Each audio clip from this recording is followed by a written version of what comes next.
PBX আপনাকে যুক্ত করা হয়েছে। পিবিএক্স আপনি বলেন। হ্যাঁ, হ্যালো। আমার কথা শোনা যাচ্ছে? হ্যাঁ, শোনা যাচ্ছে বলেন। আমি একটা কথা জিজ্ঞেস করতে চাইছি। মানে এখন যখন বাংলাদেশের বর্তমান পরিস্থিতি, এখন যদি সংখ্যালঘুরা চায় যে ওরা সাবধানে থাকতে চায় যে আমাদের কোনো লাইফ এ রিস্ক ছাড়া থাকতে, তো ওদের কি করা উচিত? এটা আপনার কি মনে হয় ইসলামিক আইন অনুযায়ী? আমি এটা জানতে চাই। যদি ওরা চায় যে আমার ধর্মের কিছু লাগবে না, আমি শুধু শান্তিতে থাকতে চাই, আর কিছু না। মানে বেঁচে থাকতে চাই ভালো করে। তো কি অপশন আছে? আপনি কি ওনার কথা শুনতে পাচ্ছেন? আসিফ ভাই, আমার হয়তো নেটওয়ার্ক ডিসকানেক্ট হয়ে গেছিল হালকা। আমি শুনতে পাচ্ছি। আমার আচ্ছা আচ্ছা। আমার শোনা যাচ্ছে না? হ্যাঁ, হ্যাঁ, শোনা যাচ্ছে। আমি ওটাই বললাম যে এখন যদি সংখ্যালঘুরা ভাবে যে মানে আমাদের শান্তিতে থাকতে চাই, আর কিছু চাই না, যেন বেঁচে থাকতে চাই শান্তিতে, তাহলে ওদের কি করণীয়? এটা আমি ভাই জানতে চাই যে মুসলমানি করা উচিত। না, আপনার মনে হয় যদি ওরা মুসলমানে কনভার্ট যদি হয়ে যদি যায়, তাহলে শান্তিতে থাকতে চান, বিশ্বাস করবে? যদি শান্তিতে থাকতে চান তাহলে মুসলমানি করা উচিত। আর যদি মনে করেন বাইরে থাকতে চান, তাহলে দুইটা পন্থা আছে। ইদার লড়াই করেন, এই যে উগ্রবাদের এই দেখেন, পাগলা কুত্তাকে কখনো আপনি বুঝাই শোনা ইয়ে করতে পারবেন না। পাগলা কুত্তার পাশে যখন দুটো লাথি পড়বে, তখন পাগলা কুত্তা বুঝবে। তো এই ধরনের পাগলা কুত্তাকে আপনি বুঝাই ইয়ে করতে পারবেন না। সে তার কনভিনিয়েন্সের সাথে যখনই যাবে, যখন সে সুযোগ পাবে, তখন এসে আপনাকে এটা কামড়তে যাবে। ইদার যে কোনো আপনাদের যে কোনো আপনাদের উপর যে কোনো অত্যাচার, সেটার বিরুদ্ধে সবাই একজোট হয়ে প্রোটেস্ট করেন, দেখান যে আপনারা উইক না। আর যদি এটা করতে না পারেন, দেশ থেকে বিদায় নিতে পারেন সুন্দর মতো। আর যদি সেটাও করতে না চান, আরো শান্তিতে বসবাস করতে চান, মুসলমানি করে নিতে পারেন। হ্যাঁ, কিন্তু ভাবুন কেউ কনভার্ট হলো, তো ওরা শান্তিতে কি থাকতে বিশ্বাস চাইলে করবে যে আসলেই কনভার্ট করেছে? শান্তিতে থাকতে চাইলে একমাত্র কারণ পদ্ধতি ওরা তো আমার কাছে মনে হয় যে মানে ইয়াটা করে নেওয়া, মানে সুন্নতে খতনাটা করে নেওয়া, অথবা পিনাকি ভট্টাচার্যের মানে রোলটা প্লে করা। এটা ছাড়া কোনো সলিউশন নেই। কারণ ওরা তো মানে আমার মধ্যে ভয় লাগে ওদের সামনে যেতে, এরকম টাইপের ব্যাপার। তো মানে কোনো অপশন নেই এটা ছাড়া। বলবেন, মানে আরে ইয়ে তো মা দুর্গা তো মা মা গ গি গি গি, তারপরে কালী তো মা গ গি গি গি, এরকম করে বলবেন? আরে এগুলো তো ফালতু জিনিস, শুধু আমরা সময় নষ্ট করার জন্য করি। আমি তো মনে মনে লা ইলাহা ইল্লাল্লাহ লোক ভাই। আপনি তো জানেন, আরে বাপ মার জন্য খালি করতে পারতেছে না। নেবেন আপনার মাথা করে নাচবে যদি যে শান্তিতে অবস্থা বসবাস করতে ওটাই চান। করতে হবে। এখন ওটাই যে অবস্থা এখন, আর কি বলবো? সত্যি কথা বলতে। বাংলাদেশের ভাই সরকারি অফিসে বসে বসে দুই পয়সার ফকিন্নির বাচ্চারা ডিসকাস করে যে কেন বাংলাদেশের সেকুলারিজম কেন একটা ফাত্রা জিনিস, সেকুলারিজম কেন একটা খারাপ জিনিস, সেকুলারিজম মানুষকে অনৈতিক করে তোলে, সেকুলারিজমের সাথে বাংলাদেশ যায় না। এই পয়েন্ট আমি একমত ভাই। বাংলাদেশের হারামজাদাদের সাথে সেকুলারিজম যায় না। এদের এই হারামজাদাদের জন্য জেনুইন শরিয়া রাষ্ট্র যতদিন পাঁচায় লাথি পড়বে, এরা ততদিন মানুষ থাকবে। পাঁচায় লাথি বন্ধ হয়ে যাবে, এরা আর মানুষ থাকবে না। এরা দাস অর্জনের জন্মেছিল, এরা দাস শহীদ থাকার যোগ্য। এরা কিন্তু জীবনেও আমি নিজের একটা জিজ্ঞেস করতে ব্রেন দিয়ে চিন্তা করে ইয়ে করার মতো যোগ্যই না এই জাতি। অসভ্য জাতি এটা একটা। আমি একটা কথা জিজ্ঞেস করতে চাই যে মানে পাকিস্তান, বাংলাদেশের মুসলিমরা কেন এত বেশি রেডিকাল? কারণ অন্যান্য দেশের কয়েকটা দেশ বাদ দিয়ে মানে অনেক দেশে রেডিকাল না, যেমন ইন্দোনেশিয়া, সৌদি আরবিয়া, এরা দুবাই। হচ্ছে তো এগুলো জুতাতে এটা মজা কেন পায়। রেডিকাল? এই জাতি অন্যদের জুতা লিক করে মজা পায়। এই জন্য এরা র্যাডিকাল। এদের মধ্যে আবেগ, সৌদি আরবের লোকজনের থেকে আবেগের তারা বেশি। হ্যাঁ, এদের তাই এরা হচ্ছে মানে সূর্যের চেয়ে বালি গরম অবস্থা। হ্যাঁ, তো এটাই যেমন কালকে আপনি দেখলেন এখন আন্দোলন হলো। দুর্ভাগ্যক্রমে একটা ভুল দেশে জন্ম জন্ম নিয়েছেন। এটা তো কিছু করার নাই এখন, এবং সংখ্যালঘু পরিবারে জন্ম নিলে যেটা হয় আরকি, যেই মানে ইয়াটার কিন্তু আমরা যেটা চেষ্টা করি সবসময় যে এইগুলা এদের সাথে আলাপ আলোচনা কথাবার্তা। কিন্তু দেখেন যে যারা হিন্দু আছেন তারাও কিন্তু আ এই যে আমাদের এই যে কাজ, আমাদের যে মুক্ত চিন্তার আন্দোলন, এইগুলার সাথে খুবই কম যুক্ত হয় আরকি। মানে ভাই এরাও তো প্রবলেমেটিক ইয়ে ভাই। আসিফ ভাই, আপনি যে তাদের প্রতি সমবেদনা দেখাবেন, এরা নিজেরাও তো প্রবলেমেটিক। আপনি হ্যাঁ, হিন্দুদের উপর সেটাই অত্যাচারের বলছিলাম। কথা ইয়ে করেন, অত্যাচারের কথা আপনি তুলে ধরেন, আর তারা বুঝবে যে হ্যাঁ আমাদের উপর অত্যাচার হইতেছে। আপনাকে ধন্যবাদ সবই জানাবে। যখনই বলবেন ভাই আপনারা নিজেরাও তো আপনাদের মেয়েদের প্রতি অত্যাচার করেন, আপনারা তো 50% দেন না, 1 পয়সাও আপনারা তাদের অধিকার দেন না, ওই জায়গায় যায় ভাই না না না, আমাদের ধর্মে তো এটা দিতে মানা করে দেওয়া আছে। এরাও তো হ্যাঁ, ভাই প্রবলেমেটিক, এরাও তো কমতি ওইখানে চায় গিয়ে না তারা ভাই। মুমিন হয়ে যায়। হঠাৎ করে হিন্দু মুমিন হয়ে যায়। হ্যাঁ? মানে এতক্ষণ কিন্তু তাল মিলাইতেছিল, কিন্তু হঠাৎ ওই জায়গাটাতে গিয়ে তারা এতক্ষণ সব বুঝে মানবতা টানবতা সব বুঝে তারা, সব হ্যাঁ। যুক্তি আছে দেশে। হ্যাঁ। যুক্তি বুঝছে মানে উল্টা ফেলাইছে। বুঝছি, ঠিক আছে আপনারা শিশু সুদাই না হারামজাদা না যে আসলে আছে আমি একটা নবী, কথা বলবো। আমি তাদের একটু আমি শুনেন জানি না, শুনেন আমি ভাই আসলে শুনেন, একটু শুনে নেন, বিবেক শুনে নেন। আপনারা যে হারামজাদা শিশু সুদাই না আছে, ওর মতো জঙ্গির বাচ্চা জঙ্গি হইতে পারবে না। ওর যে ইয়েরা আছে, ওর যে উম্মত আছে, ওদের মতো জঙ্গির বাচ্চা জঙ্গি হইতে পারবে না, ট্রু। বাট আপনারা নিজেরাও তো প্রবলেমেটিক। আপনারা নিজেরা আপনাদের নিজেদের মেয়েদের ইয়ে দেন না, ও সম্পত্তির অধিকার দেন না। আপনি চিন্তা করতে পারেন আপনি তাদের লাইফটা কিভাবে নষ্ট করেন। একজনের ঘাড়ের বোঝা আসলে আমি বানায় ফেলা সারা আসলে জীবন। আমি ইন্ডিয়াতে থাকি। আমি জানি না বাংলাদেশের নিয়ম, কিন্তু ইন্ডিয়াতে দেয়। আমি জানি না বাংলাদেশে কি হয় না হয়, অত ডিটেলসে। ইন্ডিয়াতে দেয়, বাংলাদেশে দেয় না ভাই। ভাই আসিফ ভাই আমার ফ্রেন্ড, বুঝছেন, ফ্রেন্ড মানে এলাকার ফ্রেন্ড। আর সে তো খুব ফ্রাস্ট্রেটেড, বাংলাদেশে যে উগ্রতা বাড়তেছে সেই নিয়ে খুব ফ্রাস্ট্রেটেড। তার সাথে কথা উঠাইছিলাম, এরকম সম্পত্তির কথা উঠাইছিলাম। ফট করে দিয়ে চেঞ্জ হয়ে গেল, বুঝছেন। তার মধ্যে তার রেশনালিটির পাশে লাত্তি বেড়া বাই করেছে। না না না, মেয়েদের তো অধিকার দেওয়া, এটা তো ইন্ডিয়াতে তো এটা বাড়াবাড়ি করে। আমাদের শাস্ত্র অনুযায়ী তো মেয়েদেরকে ইয়ে দেওয়া যাবে না, না সম্পত্তি আমাদের দেওয়া যাবে ইন্ডিয়াতে না। আছে তো, আমার ইন্ডিয়াতে ইকুয়ালিটি, আমার যতটা জানি আমি। আমি তো এরকম দেখিনি কোনো না প্রবলেম আমি তো সেটাই বললাম, বাংলাদেশে। আমার বন্ধু বলতেছিল, আমার বন্ধু বাংলাদেশি, সে বলতেছে ইন্ডিয়াতে এটা করে, বাট মেয়েদেরকে সম্পত্তির অধিকার দেওয়াটা এটা শাস্ত্র বিরোধী কাজ, ধর্ম বিরোধী এটা ঠিক কাজ। না, এটা তো আমি সাপোর্ট করি না অবভিয়াসলি। আমি তো ফটকা ফাটানো সাপোর্ট সেটাই করি না, আমি সে আর্গিও সেটাই করি সেটাই না। যে হ্যাঁ। সেটাই যে যখন তাদের নিজেদের উপর আসে জিনিসটা তখন তারা আবার রেডিক্যাল হয়ে যায়। তারাও কিন্তু কম যায় না আবার। অনেক ক্ষেত্রে তারা আবার তারাও ওই একই হ্যাঁ, টাইপের আচার-আচরণ শুরু করে দেয়। এটা কম্পিটিশনে অবশ্যই জিততে ঠিক হবে না, না এটা আসিফ ভাই। অবশ্যই ঠিক না। সেটাই আমরা যেটা কি বলছি বলবো যে ভাই?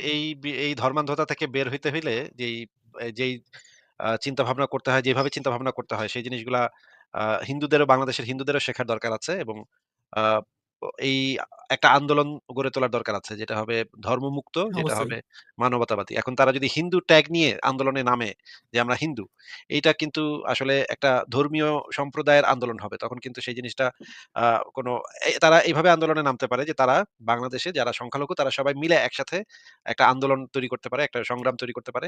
তখন কিন্তু বাধ্য হতে হবে যে তারা কোনো নির্দিষ্ট ধর্মের লোক না। তারা না বাংলাদেশের তবে আসিফ সংখ্যালঘু। ভাই এটা একটা সমস্যা আছে ভাই।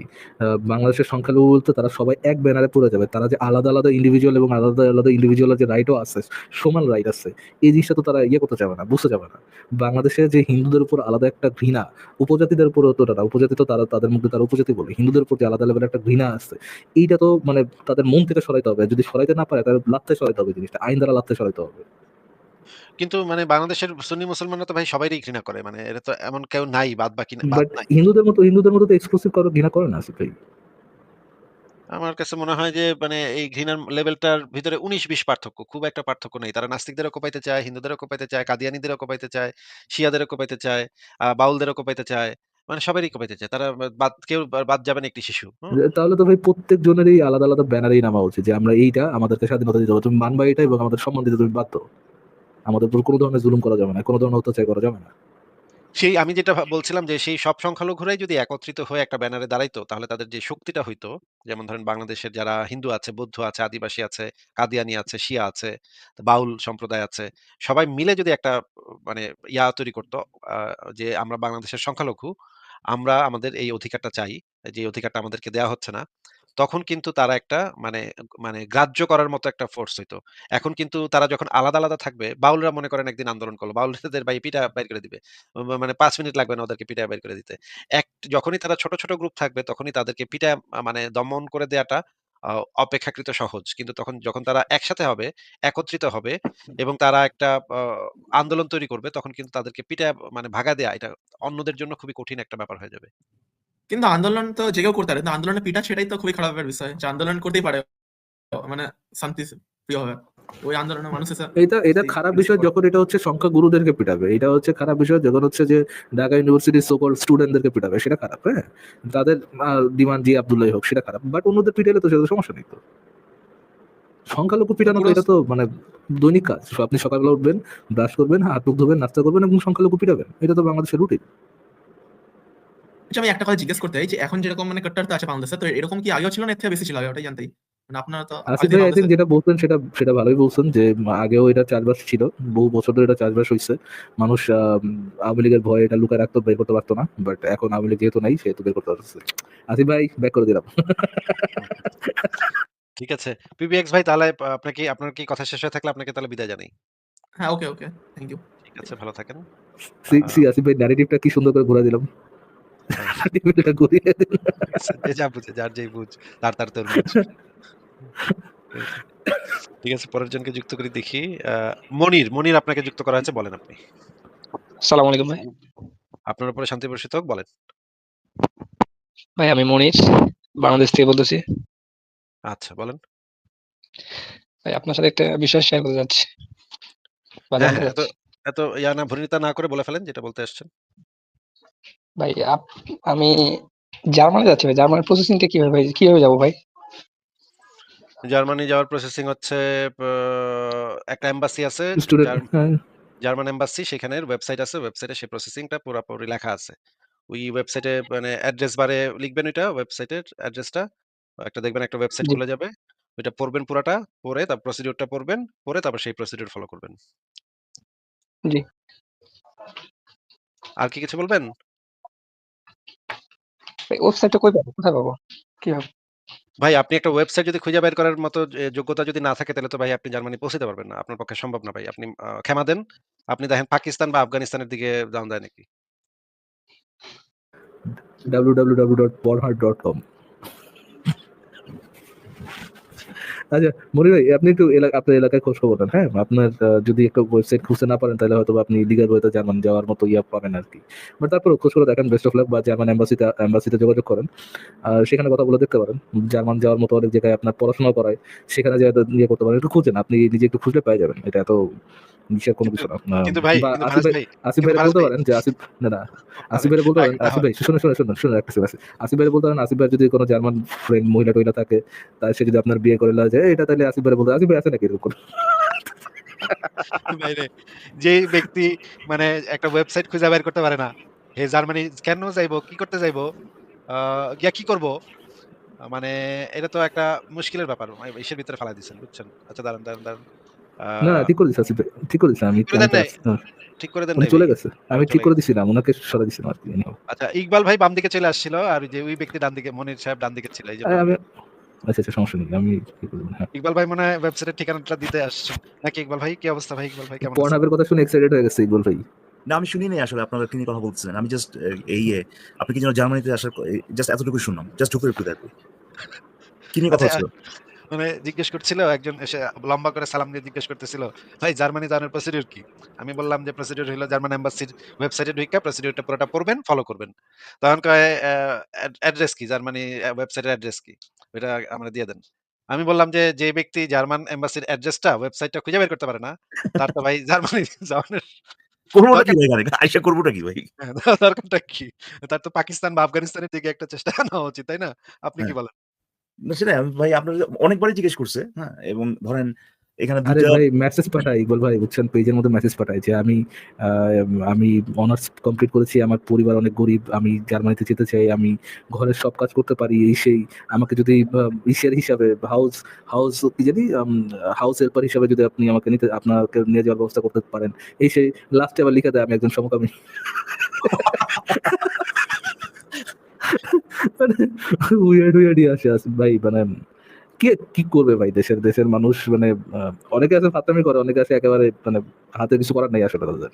না অনেক সেটাই সেই জন্য বলছেন যে দুইটা ভাবে করে আর কি। কিছু কিছু জেনুইনলি ধরেন মনে করে যে আসিফ ভাই গেছে, উনি হয়তো হেল্প করতে পারবেন। আবার কিছু কেউ কেউ এসে এটা পয়েন্ট আউট করার চেষ্টা করে যে আপনি তো হ্যাঁ নাস্তিক হয়েছেন ওই জার্মানিতে যাওয়ার জন্য, এইটা তুলে ধরার জন্য আর কি এভাবে জিজ্ঞেস করে।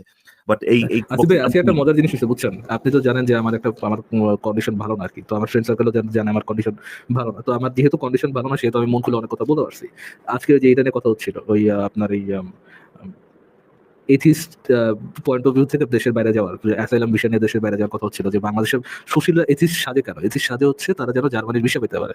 তো যেহেতু আমি জানি যে আমি এই এখন কথা বললে আমি ব্যাকল্যাশ পাবো না, কোনো আমি ইচ্ছা মতো বলে বেড়াইছি, বুঝছেন, যে এরা যারা বলে, বাঙালি মুসলমান যারা এগুলো এই ধরনের কথা বলে, তাদের মতো নেহাতি বেকুব, নেহাতি বলদ মানে দুনিয়া তার একটা থাকতে পারে কিনা সন্দেহ আছে। তারা যে নিজেরাও বুঝতেছে না যে ওয়েস্টার্ন ওয়ার্ল্ড থেকে শুরু করে সব ওয়ার্ল্ড এই জিনিসটা বুঝে যে মুসলিমদের মধ্যে নাই, মুসলিমদের মধ্যে সেই সেন্সটা নাই যে বা অন্য কেউ তার মতের বিরোধিতা করতে পারে, এবং বিরোধিতা করলে যে তাকে ফিজিক্যাল আক্রমণ করা যাবে না, তার ধর্মকে সে না মানতে পারে, তাকে যে ফিজিক্যাল আক্রমণ করা যাবে না, তাকে যে জবাই করা যাবে না, যে তার সম্পত্তি কেড়ে নেওয়া যাবে না, এই বেসিক সেন্সটা যে মুসলিমদের মধ্যে নাই, এটা যে ওয়েস্টার্ন ওয়ার্ল্ডে একটা পাবলিশড একটা জিনিস, এটা যে বুঝে না, এবং না বুঝেই আবার ক্রিটিসাইজ করে যে তারা তারা নাস্তিকতা করে যে দেশের বাইরে অ্যাসাইলাম ভিসা নেওয়ার জন্য। এটা নিয়ে যারা যারা যারা এগুলো বলে হাসাহাসি করে, তাদের হচ্ছে নেহাত বলো দুনিয়ায় তারা থাকতে পারে না, যে আমার কাছে সবগুলো হা করে বসে আছে, বুঝছেন। আমার আমার কাছে Genuinely। তাদেরকে বলদ মনে হয় না ভাই। তাদেরকে মনে হয় তারা বাটপার। আমি কেন এই কথা বললাম? তারা খুব ভালোভাবে জানে যে নাস্তিক হইলে কোনো ভিসা-টিসা পাওয়া যায় না। এটা তারা খুব ভালোভাবে জানে। হ্যাঁ? যাই না এটা বলে তারা। কারণ তারা স্রেফ বাটপার, এই কারণে বলে। নাসির তারা ভাই আপনি যদি ভুল বলতেছেন। আপনি দেখেন নাই আপনার ওই যে একটা এথিয়াস দেশ থেকে ওই যে নৌকায় করে ভাই শত শত আপনার ওই নাস্তিক নাস্তিক দেশ থেকে না গেল না না? আসিফ ভাই, আপনি আপনি এটা ভুল বলেন আসিফ ভাই, জেনুইনলি তারা ওদের মধ্যে অনেক লোকজন জেনুইনলি মনে করে যে নাস্তিক হইলে তারা এসে যায়, অ্যাসাইলাম ভিসা নাস্তিকতার জন্য যায়, ফারাজ বাট ভাই, এটা ট্রু, এটা ট্রু। আপনার কি মনে হয় যে বেটা এই কথাটা বলতেছে, এই বেটা যদি এই বিষয়ে কনফার্ম থাকতো যে নাস্তিক হইলে জার্মানি যাওয়া যায়, এই বেটা এখানে বইয়া সেটা আছে। ঠিক। সেটা ঠিক বলছেন। দারুণ পয়েন্ট আছে। ওই তো ওদিনই ভাই মানে উপরে নিচে সব চুল কামায় ভাই মানে নাস্তিক হয়ে যাবে তখন। আরে মানে এই সমকামী হয়ে যাবো আমি। এইরকম মেসেজ পাইছি আমি। যে দরকার হলে সমকামী হয়ে যাবো। এই মেসেজ পাইছি। যে নিজের ওই জায়গা মানে দিতে পারে। মনে করেন মানে উদারভাবে বিলাই দিতে পারে। ওইটা কোরবানি জার্মানি কোরবানি যাওয়ার কোরবানি কোরবানি। আসিফ ভাই, কোরবানি। কোরবানি দিতে পারে ওই জায়গা। সে কিভাবে সে মানে আপনি বলতে চান যে সে তা নাস্তিক হইব না? আপনি তো ভাই মানে বাঙালির বলদের যে থ্রেশহোল্ড এটা তো আপনি দেখছেন। আপনি এটাতে কিভাবে ডাউট করেন এটা তো বললাম না আসিফ ভাই। বাঙালি তো তার মানে বলদের থ্রেশহোল্ড তো অনেক অনেক গভীর ভাই।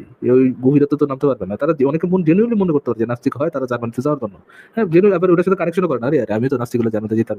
এই যে দুইটা লাইনের মধ্যে কানেকশন এটা তো অনেকে করতে নাও পারে। আপনি বাঙালিরা এত স্মার্ট কেন মনে করেন?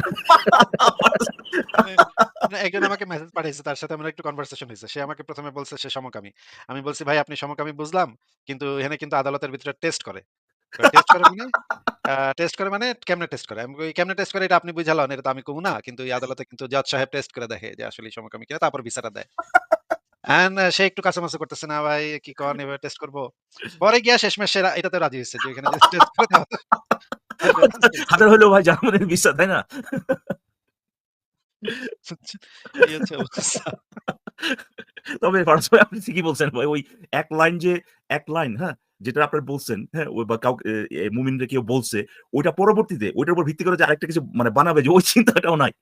কেউ তারে বলছে যে হ্যাঁ, নাস্তিক। আসিফ ভাই কত স্মার্ট মনে করছে যে দুইটা লাইনের মধ্যে কানেকশন তারা বুঝতে পারে। আরে বাবা আপনি কোন দেশে জন্মাইছেন আসিফ ভাই? ভাই এদের অবস্থা ভাই। আচ্ছা ঠিক আছে ভাই। ঠিক আছে, তাহলে আমরা কি তো যুক্ত-টুক্ত তো করি ইকবাল নাকি? ভাই I wanted to ask you something যে বলেন। What do you think about secularism? ভাই প্লিজ। আমি এখানে সত্যি কথা বলতে কি, ফরাজ ভাই আপনাকে আসলে সত্যি একটা কথা বলি। আসিফ ভাইয়ের কাছ থেকে এই ক্ষেত্রে, হুম? শুধু আসিফ ভাই না, মাতব্বর ভাইয়ের সাথে আমার যত ব্যাপারেই যত দ্বিমত থাকুক না কেন, এই ব্যাপারে একটা ব্যাপারে আমি কোন ব্যাপারে আমি বলতেছি, আসলে তাদের কাছ থেকে আমার আসলে অনেক কিছু শেখার আছে। তাদের যে রিস্ট্রেইনড যে কতখানি মানে আপনার স্ট্রং। তারা যখন বের করতে পারে যে কোন একটা গ্রুপ বা পার্টিকুলার কেউ বা কোন একটা পেজ এরা হচ্ছে গিয়ে এদের লেভেলটা হচ্ছে গিয়ে আপনার বালছাল লেভেল বা এদের সাথে আমি আমার যায় না বা আ মানে এরকম একটা যখন কিনা মানে আপনি বুঝতে পারেন, তখন উনারা যে রিস্ট্রেইন যে দেখান আরকি। যে এদের সাথে এনগেজ এরকম না যে বলে দেয় কোনদিন আসবি না এরকম না। বাট নিজের থেকে গিয়ে কখনো এনগেজড হয় না। এটার জন্য যে রিস্ট্রেইনটা দরকার, তাকে নিয়ে কিন্তু কথা বলতেছে। তাদেরকে নিয়ে বহু কথা বলতেছে, বহু কিছু বলতেছে এবং এটা যে একটা রিবাটাল দেওয়ার যে একটা আকাঙ্খা যেটা, এটাকে মানে দমানো যেটা, এটা দমানোর জন্য যে দরকার, উইল পাওয়ারটা দরকার। এই ক্ষেত্রে আমার মনে হয় যে আসিফ ভাই এবং ডেফিনিটলি মাতব্বর ভাইয়ের কাছ থেকে আমার অনেক কিছু শেখার আছে। আনফরচুনেটলি অনলাইন মানে বাংলাইন একটা সময় যেরকম ছিল এখন ভাই মানে কি বলবো এটাকে? মানে একেবারে ভরে গেছে অনেক, আমি শব্দটা বললাম না অনেক দিয়ে ভাই অনেক কিছু এবং সব জায়গায় যে যাইতে হবে, সব জায়গায় যে ভাই কিছু মানে এইটার এই জিনিসটা আসিফ ভাই এবং মাতব্বর ভাই তো অবশ্যই খুব ভালো মতো করেন আরকি। সবচেয়ে উইয়ার্ড ইয়েটা কি ইকবাল ভাই যখন যখন যে কেউ কোন একটা আলোচনার সময় ধরেন আপনি একটা পয়েন্ট মেক করে পয়েন্ট মেক করার জন্য একটা কোশ্চেন করছেন। আপনি যদি অনেস্টলি উত্তরটা না দেন বা হ্যাঁ, আপনার পজিশনটা কেউ যদি অনেস্টলি তাইলে ভাই মনে করবেন সেই আলোচনার সামনে আগানোর আসলে কোনো দরকার নেই। কেননা ওই ইয়েটাই নাই, ওই আগ্রহটাই নেই। রাইট। আলোচনাটা সামনে আগানোর ওই আগ্রহটা নেই। দেন আমার মনে হয় ওই পয়েন্টে গিভ আপ করে দেয় মানে এক্সাক্টলি এবং বেটার অপশন। সেখানে রিস্ট্রেইন এর কথাটা বলতেছি যে আমার সেক্ষেত্রে তাদের কাছ থেকে আমার কিছু শেখার আছে আসলে। হ্যাঁ? এবং এটা আসিফ ভাইয়ের সাথে আমি মানে ব্যক্তিগতভাবে এটা আমি মনে করি না যে এটা বাইরে বললে কোনো অসুবিধা আছে। ব্যক্তিগতভাবে অনেকবারই কথা হয়েছে। উনি আমাকে বহুবারই গাইড করার চেষ্টা করছেন এই জায়গাটাতে এবং আম আ এট লিস্ট হ্যাঁ? যে কোনটা ইমিডিয়েটলি দরকার, কোনটা ইমিডিয়েটলি দরকার নাই এই জিনিসগুলা বা কিভাবে এগুলো নিয়ে আমাকে বহুবারই গাইড করার চেষ্টা করছেন এবং আম এই ক্ষেত্রে আমার মনে হয় যে আমি তাদের কাছ থেকে যদি শিখতে পারি তাহলে পরে আমার মনে হয় যে আমার অনলাইনের এক্সিস্টেন্স আরো পিসফুল হবে আরকি। সো এতটুকুই বললাম। আর কিছু বলার দরকার নাই ভাই। ঠিক আছে, তাহলে আমরা পরের জনকে যুক্ত করে ফেলি। দেখি আর